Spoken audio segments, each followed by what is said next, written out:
Everyone. It is Monday, August 4th, and this is Ball Cap Bible Study. My name is Wade Cruz. I'm the pastor of senior adults for Quail Springs Baptist Church, and it's a pleasure to be here with you today. I hope you enjoyed these. If you do, please leave a comment, uh, hit the like, do all that kind of stuff. We've got almost 200 subscribers now, so we're really moving up a little bit. We've been doing this for a while, but I wanted to share some things with you today. You can see in the background, we're showing a sunrise. We did have Old Glory in the background for all of July, and we had a patriotic theme. But as the kids start to come back to school and parents get into a different routine, and my wife, that's a teacher, she's going back to school.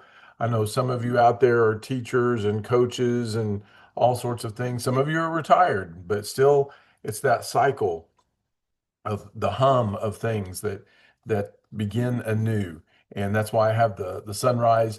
And we're going to talk about something today where I hope it makes sense. I want to show you this parallel of things in the Bible, in the Old Testament and the New Testament.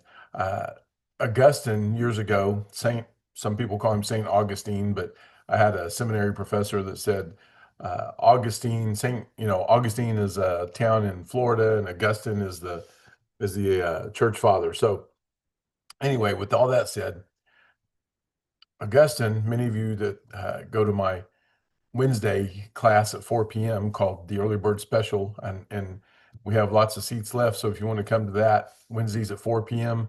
in what we call our lecture hall or our leadership center, we have a great time going through the Bible there. But we share this quote of Augustine's all the time. Augustine said, "The old has the new concealed, and the new is the old revealed." And so hopefully we can make that arc today. It shouldn't take too long. I know people are busy. People got to get up. They got to work out. They got to do all the stuff that they do. Go play golf, whatever you guys are doing. So with that, I want us to start at creation. And we see the sunrise, and I would title this devotion, or the theme of this, I would call it "It's a New Day." Sometimes days are bad, and they just are. Things don't come together. We get frustrated. It wasn't what we thought. Our boss doesn't treat us well, whatever. That doesn't happen with me, Jerry, just saying.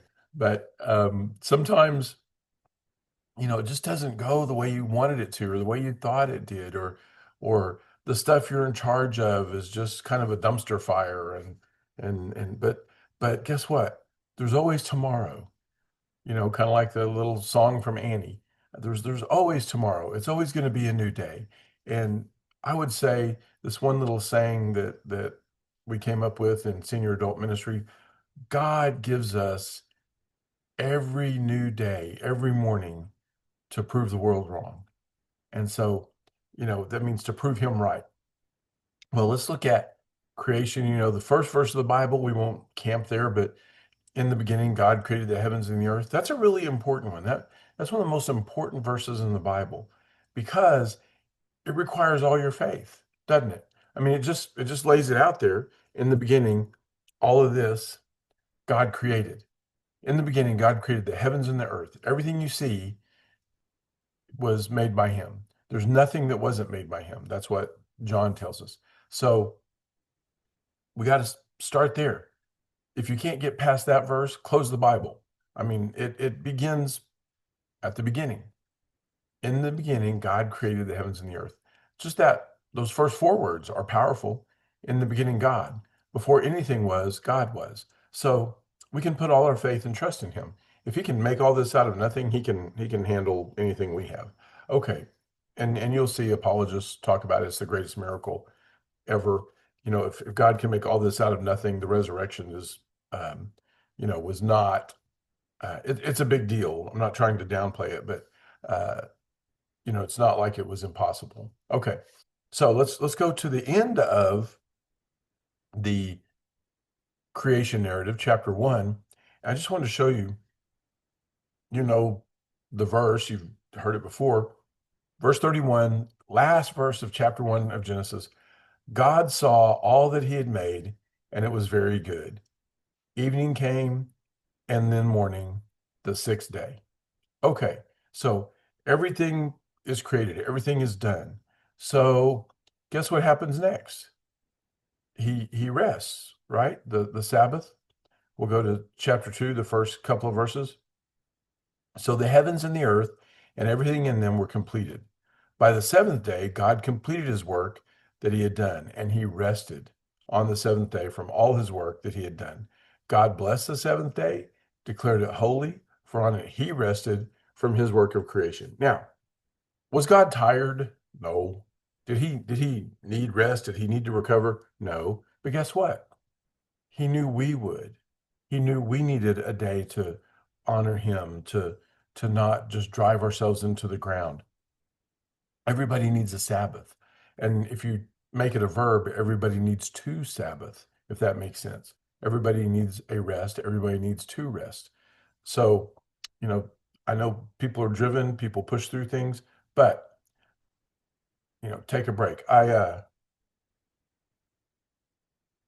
get to some things in a minute. So we're gonna speed to um, the New Testament, and we're gonna look at. I know this, like, how does this even connect? But the crucifixion.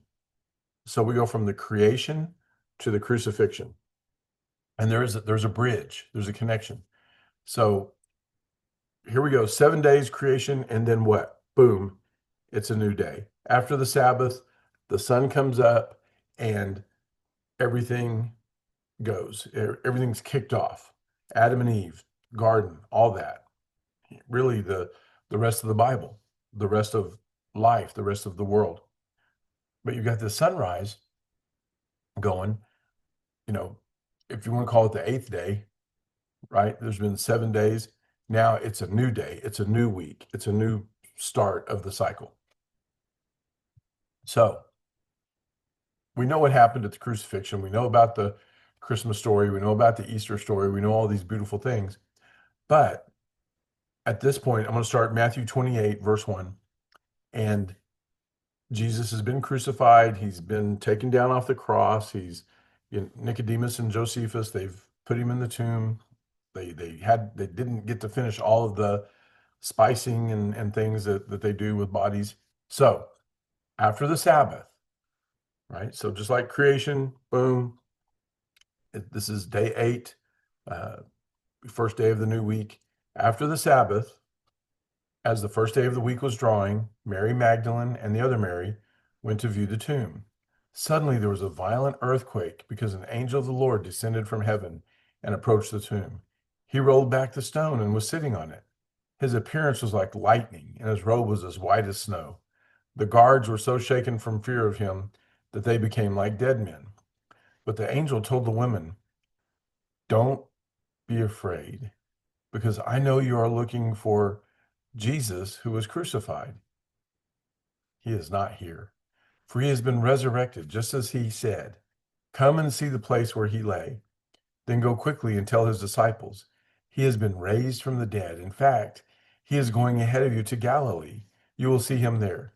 Listen, I have told you." So departing quickly from the tomb with fear and joy, can't you see that? They were, both fear and joy, great joy. They ran to tell the disciples the news. Just then, Jesus met them and said, "Good morning. Good morning. It's a new day." He said, "Good morning." They came up and took hold of his feet and worshiped him. I mean, can you imagine that? Hugging his ankles and kissing his feet. They came up, took hold of his feet, and worshiped him. Then Jesus told them, "Do not be afraid. Go and tell my brothers to leave for Galilee, and they will see me there." It's a new day. And that's what today is. God gives you every new day to prove the world wrong. It's a new day. I've only, just like these ladies saw Jesus.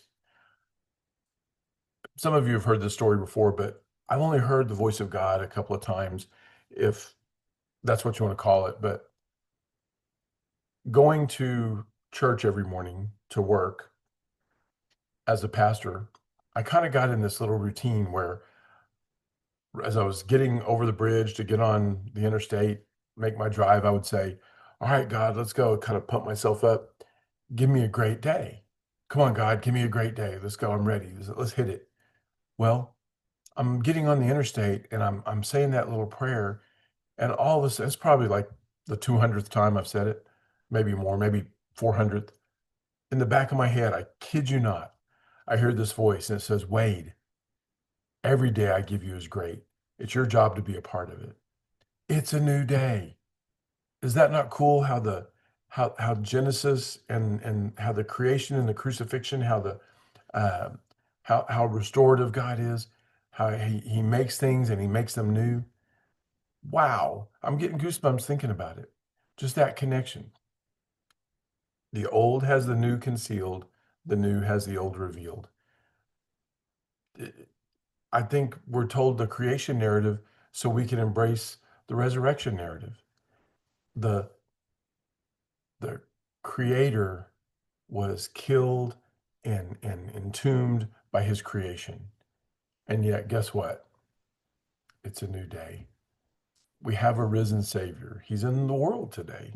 Um, like the hymn says, we know that He is lived with us. Okay, whatever men may say. Let's let's stop there. I hope you enjoyed this. I hope this encourages you. I hope it inspires you. Uh, in the beginning, God. It's a new day. Just like after creation, boom, the cycle started over, school's starting back, everybody's getting back into it. Here comes the here comes the groove. I hope you're riding high and riding well and things are going good for you. Uh, I hope you get to hear the voice of God, and I would encourage you to search for it. And some people say, "Well, I pray to God, but I never hear him talk to me." He's ready to talk to you every day. All you have to do is open the Bible, read it. That's the Word of God. He'll speak to you. So I hope that's something you do daily. I just enjoy doing these devotions for you. I hope you liked this one. Have a great day.